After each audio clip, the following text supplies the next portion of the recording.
Você acredita no Solus Christus? O Solus Christus é uma doutrina oriunda da Reforma Protestante, um dos 5 solas, dos 5 apenas que a gente recebe da Reforma Protestante, que é nada mais que uma sistematização de certas doutrinas da Escritura. O Solus Christus diz que apenas Jesus Cristo é nosso meio para a salvação. No vídeo de hoje, a gente vai olhar para a pessoa de Jesus e para a forma como a Escritura nos fala, como Cristo é o centro da nossa vida, da nossa salvação, da nossa fé e da nossa esperança. Então fica aí que o vídeo de hoje está, acima de tudo, cristão.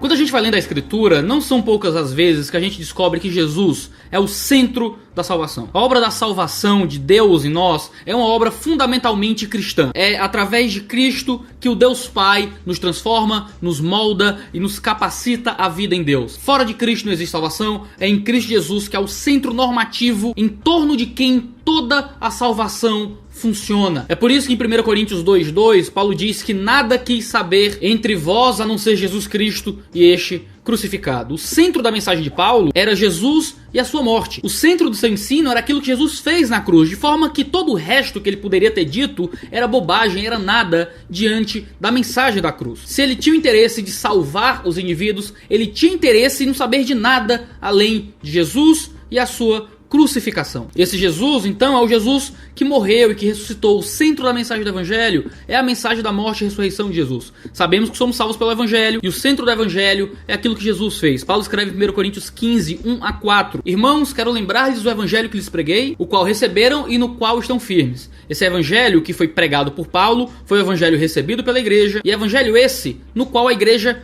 permaneceu. Evangelho esse que Paulo está relembrando. O Evangelho de Cristo que foi pregado é recebido, é crido, a igreja permanece nele e precisa rememorá-lo para poder permanecer firme no caminho de fé. Que Evangelho é esse? É o Evangelho da nossa salvação, quando ele diz, por meio desse Evangelho vocês são salvos. E ele explica o que é esse Evangelho. Jesus morreu, segundo as Escrituras. Jesus ressuscitou, segundo as Escrituras. O Evangelho da nossa salvação é o Evangelho de que Jesus morreu e ressuscitou. Devemos nos apegar a isso para sermos salvos. Devemos pregar isso para que as pessoas sejam salvas. Devemos crer nisso para encontrar salvação. E devemos permanecer nisso para permanecermos no caminho da salvação. O caminho da fé é um caminho de permanecer nesse mesmo Evangelho. Lutero dizia que o Evangelho não era o ABC da fé, mas que o Evangelho era o alfabeto inteiro da nossa salvação. E esse mesmo Evangelho de Cristo Jesus deve ser rememorado. É o que o Paulo faz, ele quer lembrar desse Evangelho para que a igreja possa ser transformada na sua vida prática. A vida da igreja é uma vida de rememorar a pessoa de Jesus Cristo, que é o centro da mensagem da nossa salvação. Isso se dá por causa de 2 Coríntios 5:21, onde Paulo descreve a forma como Jesus Cristo e a morte de Jesus Cristo nos dá salvação e vida eterna. Ele diz que aquele que não viu pecado, Deus o fez pecado por nós, para que nós, nele, fôssemos feitos justiça de Deus. É um dos meus versículos favoritos na Escritura, porque mostra essa dupla imputação do pecado e da justiça. Na cruz, o Pai julgou seu Filho pecador. Jesus nunca cometeu pecado, Jesus nunca errou, Jesus nunca fez nada errado contra Deus, mas na cruz, no tribunal do Pai, culpado. Por quê? Porque quando o Pai olhou para Cristo, ele não viu Cristo, ele me viu.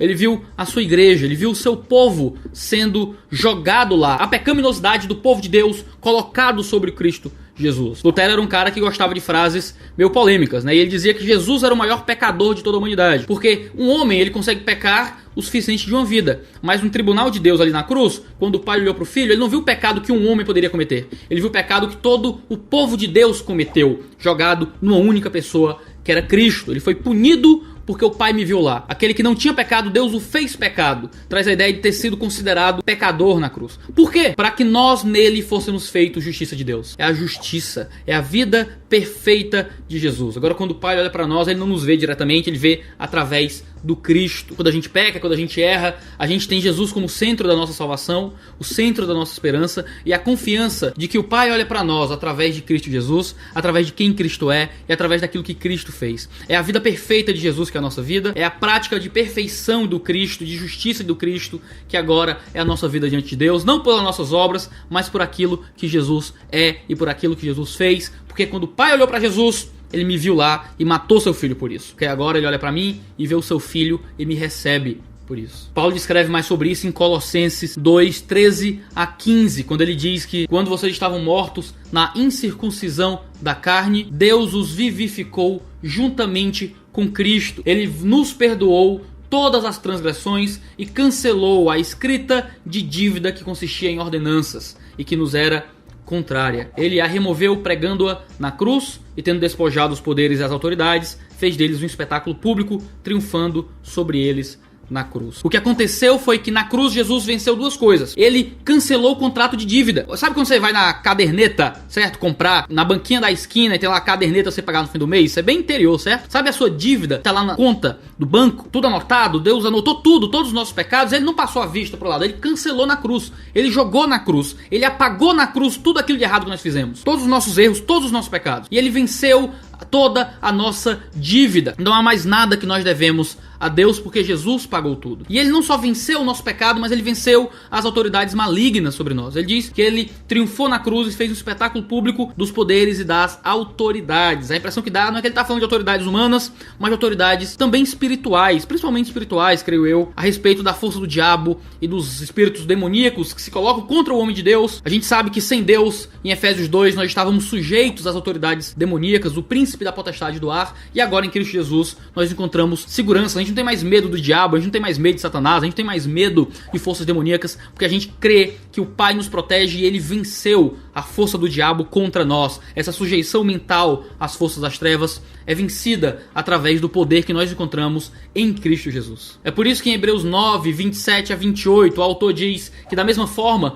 como o homem está destinado a morrer uma só vez, depois disso enfrentar o juízo, assim também Cristo foi oferecido em sacrifício uma única vez para tirar os pecados de muitos, e aparecerá uma segunda vez, não para tirar o pecado, mas para trazer salvação aos que o aguardam. Ele está voltando, ele não está voltando para fazer tudo de novo, como canta o Roberto Carlos, que pede para ele voltar e contar novamente as coisas, mas ele está voltando não para morrer uma segunda vez, mas para triunfar e trazer salvação àqueles que esperam. O cristão tem uma expectativa, o cristão está ansioso, o cristão ele tem uma fé que olha para frente, e às vezes a gente fica ansioso, sabe? Você vai receber um amigo em casa, uma pessoa que você quer muito receber, e nesse processo de espera, você está ansioso para que ele chegue logo, você fica sentado, a sua filha não chegou do trabalho ainda, e você vai pro portão esperar. O cristão está no portão, o cristão está ansioso, ele espera, porque ele sabe que Jesus vem trazer salvação. A esperança dele não está em algo terreno. A esperança dele, a expectativa dele, não é por conseguir realizar sonhos humanos. A expectativa do cristão é Jesus. A expectativa do cristão é que Cristo seja o seu Senhor, o seu Rei e o seu Deus. E é justamente porque Cristo Jesus foi entregue por nós que nós temos essa confiança absoluta e essa esperança naquilo que Deus fez. Sabendo que Deus não entregou prata, ouro ou pedras preciosas para nossa salvação, ele entregou o seu próprio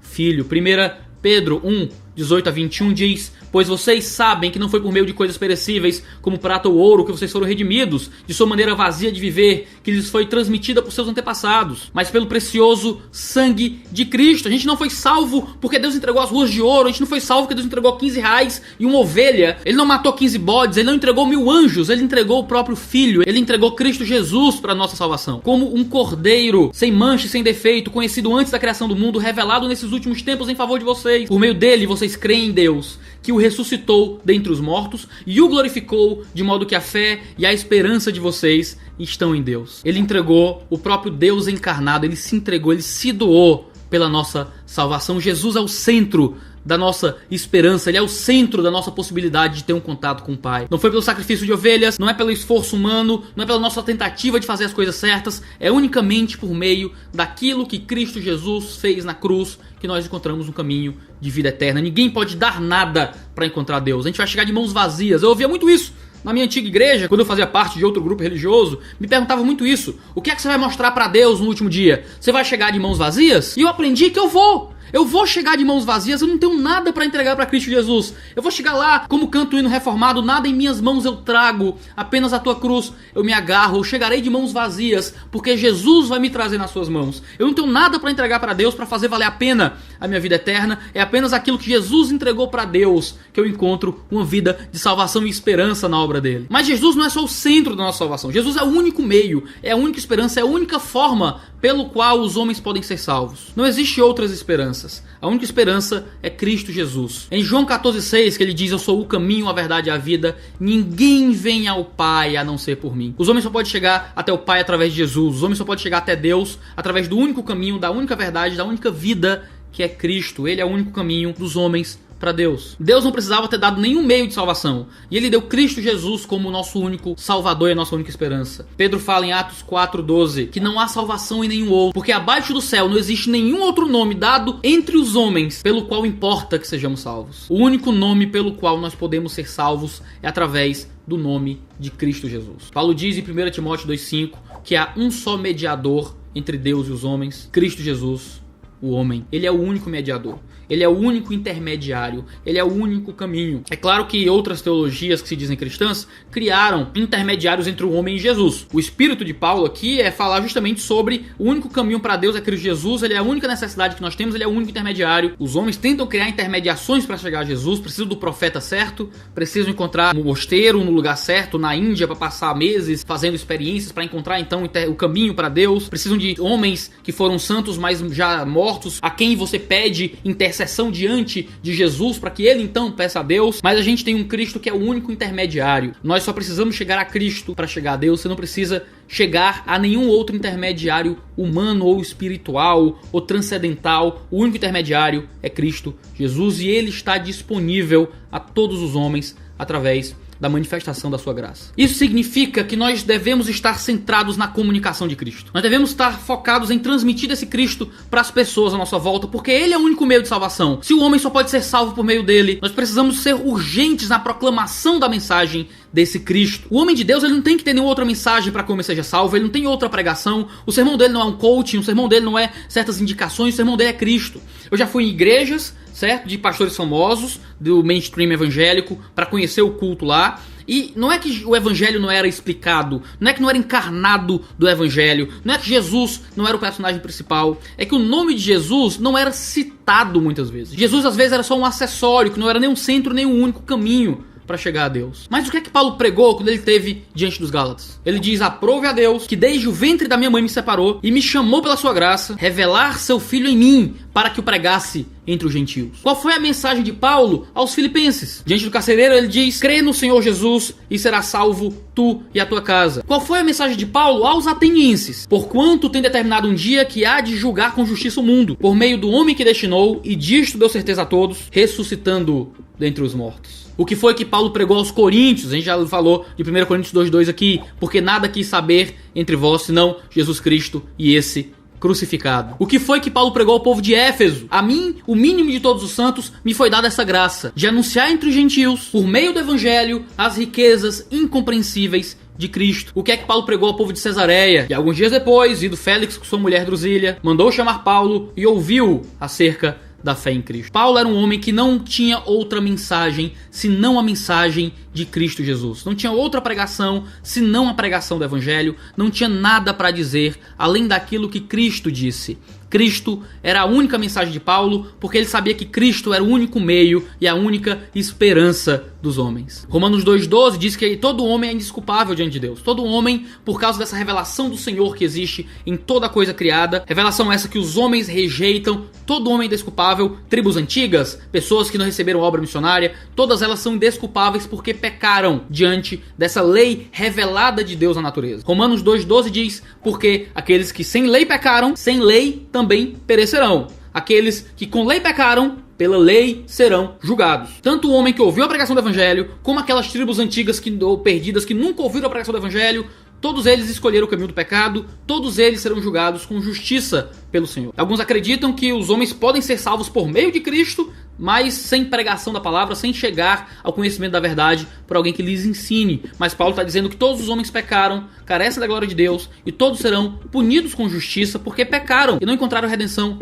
em Cristo Jesus através da pregação do evangelho. É o próprio Jesus que diz em João 17:20, quando roga a Deus por aqueles que crerão nele por meio da mensagem daquele que prega. O homem nunca vai invocar Jesus se não houver um mensageiro que vá até lá levar essa mensagem do evangelho. Romanos 10, 13 e 14 é um texto áureo para falar sobre isso, né? Paulo cria aqui um argumento a favor da obra missionária, justamente dizendo que os homens só poderão ser salvos através da obra missionária, que prega sobre Cristo Jesus. Ele diz: porque todo aquele que invocar o nome do Senhor será salvo. Como, pois, invocarão aquele em quem não creram? E como crerão naquele de quem não ouviram? E como ouvirão se não há quem pregue? E como pregarão se não forem enviados. Paulo quer convencer a igreja de Roma a enviá-lo a pregar para a Espanha. Paulo está chamando a atenção justamente para o fato de que ninguém vai invocar o nome do Senhor Jesus se não crer em Jesus, ninguém vai crer em Jesus se não ouvir de Jesus, ninguém vai ouvir de Jesus se não houver quem pregue em Jesus, ninguém vai pregar Jesus se não houver quem mande os missionários para esse ambiente. É uma coisa completamente indissolúvel. Ninguém pode ser salvo por um Cristo que não foi pregado. No fim do Crônica de Nárnia, o C.S. Lewis tem uma das suas heresias ali, certo? Ele fala que algumas pessoas que serviram outro rei, outro Deus, outro Senhor, serviam Aslan sem saber. E isso não está na Escritura. Ninguém serve Jesus, ninguém é salvo por Jesus sem ter invocado o nome de Jesus, sem ter ouvido sobre o nome de Jesus através da pregação de Cristo. Ele é o único meio de salvação, solos Cristos, e esse Cristo só é recebido através da mensagem do Evangelho. Em O que Jesus espera de seus seguidores, John Piper diz justamente isso, que essa autoridade que é exercida pelo Deus Pai sobre os povos é uma autoridade que Deus escolheu exercer através do seu povo, indo aos outros povos levar essa mensagem. Não é uma autoridade que ele escolheu exercer diretamente, senão pela comunicação dessa autoridade através daquilo que ele diz na grande comissão: toda autoridade me foi dada, ide e fazei discípulos. Nós comunicamos a autoridade desse Cristo através da pregação do Evangelho. Se ele quisesse, ele poderia salvar os homens sem pregação. Ele escolheu salvar os homens através da loucura da pregação de Cristo. O David Bosch, um dos grandes missiologistas do mundo, diz isso, de que Deus não enviou ideias ou verdades eternas às nações. Ele enviou pessoas, seres históricos. Ele enviou indivíduos a irem aos outros povos levar essa mensagem do Evangelho aos homens. Até mesmo toda essa história sobre islâmicos sonhando com Cristo porque a obra missionária não chega lá e coisas assim, é uma inverdade. No diálogo que nós temos tido com missionários do mundo islâmico, muitos deles têm sonhado com Cristo e sido levados até um pregador que pregue Cristo. Eles sonham com a figura de Jesus, até porque a figura de Jesus é conhecida do mundo islâmico. Fala-se de Jesus em algum nível no Alcorão, e quando eles sonham com Jesus, eles vão em busca de um pregador do Evangelho que lhes pregue de fato a verdade de Cristo. Foi isso que aconteceu na Escritura. Em Atos 10, Cornélio, um convertido ao judaísmo, recebeu uma revelação de Deus para quê? Para ir ver Pedro. Deus não apareceu a Cornélio e pregou o Evangelho. Deus apareceu a Cornélio e mandou Cornélio ir ver o pregador do Evangelho. Em Atos 11:14 diz: vá até ele e ele te dirá o que deves fazer. O anjo poderia ter pregado, mas o anjo o encaminhou ao pregador. Porque só a pregação através dos agentes de Deus no mundo é que salva o ser humano. Essa pregação pode ser de forma oral, pode ser por um texto, pode ser a Bíblia, pode ser alguma coisa, mas é uma comunicação dessa mensagem de Cristo. O mesmo acontece com Paulo em Atos 9. Jesus aparece diretamente a Paulo, mas Jesus ordena que Paulo vá ver Ananias para que Ananias lhe pregue, lhe ensine, lhe mostre a verdade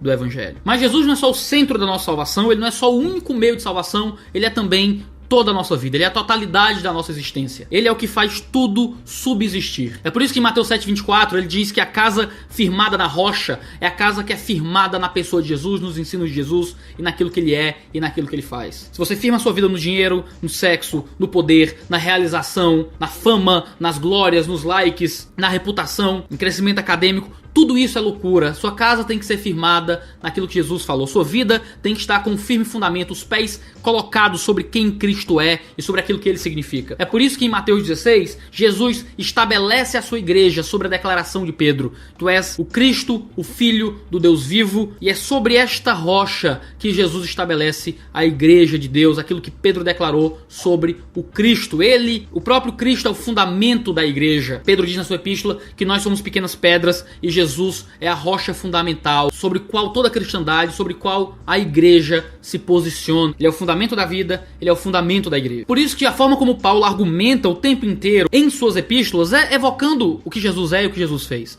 Ele não dá lição de moral, ele não diz o que é o melhorzinho, o que é o certinho, ele evoca quem Jesus é. Em 2 Coríntios 8:9, quando ele queria que a igreja ofertasse mais, fosse mais generosa, ele não fala do devorador, ele não diz que vai vir um gafanhoto comer a comida dos irmãos, ele diz que Jesus era rico e se fez pobre. Ele evoca Jesus para argumentar a favor da vida prática da igreja. Ele diz: vocês querem doar mais, querem ser mais generosos, olhem para Jesus. Quando ele quer que os maridos sejam maridos melhores e as esposas sejam esposas melhores, ele não dá lição de moral dizendo: olha, lá vem um Ricardão, hein? Se tu não cuidar, vai vir um Ricardão e cuida. Não. Ele diz: maridos, amem as suas esposas como Cristo ama a igreja. Em Efésios 5:25. Vocês querem famílias melhores? Olhem para Jesus, que Jesus é o padrão de uma família melhor. Quando ele estava enfrentando divisão na igreja, em 1 Coríntios, ele não fala: cadê o amor? Vocês têm que se amar. Não. Ele faz uma pergunta até irônica e engraçada. Em 1 Coríntios 5:25. Por acaso Cristo está dividido? Cristo é uma coisa quebrada, tem uma perna acolá e um braço acolá? Não, Cristo é uma unidade. E porque Cristo é unidade, a igreja local tem que ser unida. A igreja de Cristo deve ser uma unidade de amor, de fé e de esperança. Em Cristo Jesus nós temos essa unidade. Apesar das divergências, apesar de certas discordâncias, há um centro unitário de ortodoxia a partir daquilo que a Escritura revela como centro formativo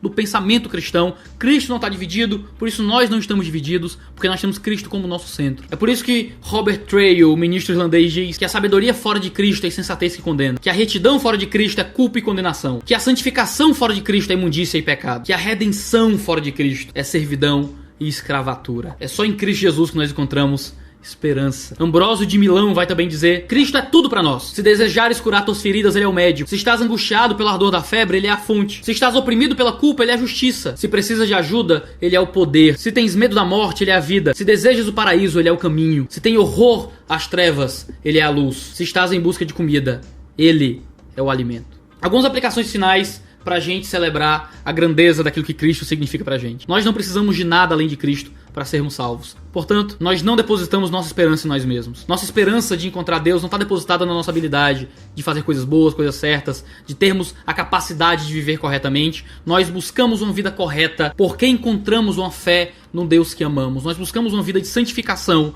porque fomos transformados pelo Deus que nos trouxe a Ele. Nós amamos Cristo Jesus, mas não é a nossa capacidade de fazer essas coisas certas que nos traz para o Pai. Eu não olho para minha santificação para me aproximar do Deus vivo, eu olho para Cristo Jesus. Ele é a minha esperança até quando eu falho e até quando eu erro. Em segundo lugar, nós não temos valor e propósito em nada além de Cristo Jesus. Ele é a nossa esperança, Ele é nosso motivo, Ele é a nossa razão. Nós não temos que achar que nosso valor no mundo é porque nós somos bonitos, melhores, superiores, endinheirados. Não, não. O nosso valor no mundo é porque Jesus nos ama, é porque Ele nos quer, é porque Ele se entregou em nosso lugar, e porque Ele se entregou, nós somos amados e a gente tem paz, e a gente aguenta tudo. Você aguenta o ódio dos homens, você aguenta o desprezo do mundo, você aguenta a força do diabo, porque Jesus Cristo é tudo e você só precisa dele e de mais nada. Em terceiro lugar, até a nossa busca por santificação é uma busca no poder de Cristo. Nós não nos santificamos pela nossa própria força, nós não lutamos contra o pecado criando artifícios humanos pura e simplesmente para sobreviver nessa batalha contra o mal. Cristo Jesus é a nossa força e a nossa instrumentalização para vencer nossos próprios erros. Paulo usou Jesus para que a igreja vencesse o seu pecado. Nós temos que olhar para Jesus constantemente para encontrarmos força para vencer nossa própria miséria moral. E em quarto lugar, nós nos engajamos com urgência e vigor na proclamação do nome desse Cristo. É a única forma pela qual os homens podem ser salvos. Essa é a nossa mensagem. Nós nos entregamos à obra missionária, nós investimos em missões, nós batalhamos para que o nome de Cristo seja proclamado pelo mundo. João Calvino escreveu nas Institutas que ele nasceu por nós, viveu por nós, sofreu por nós, morreu por nós e ressuscitou por nós. Aquilo que Cristo fez não foi só um ato humano, passado, antigo, não foi só algo que aconteceu na história, mas também foi algo que aconteceu por nós. Foi um ato com um objetivo, havia um alvo, havia alguém, e esse alguém era o povo de Deus. Faça parte desse povo, receba aquilo que Cristo fez na sua vida e você encontra um caminho de salvação, de esperança e de vida eterna. Obrigado por nos acompanhar até aqui, entre dois dedos de teologia.com.br, que a gente tem podcast, a gente tem artigos, a gente tem notícias, e lá você pode nos ajudar a manter esse canal funcionando com 1, 2, 3, 4, 5 reais por mês. Você pode sustentar a produção de boa teologia na internet brasileira. Muito obrigado por nos acompanhar até aqui. Comenta aqui embaixo do que é que você pensa nisso tudo. A gente tem vídeo toda segunda-feira e às vezes em outros dias aleatórios, sempre 10 horas da manhã, o horário da família cristã brasileira de Jesus, da igreja que ama Jesus Cristo. Um abraço, valeu negada e tchau, tchau.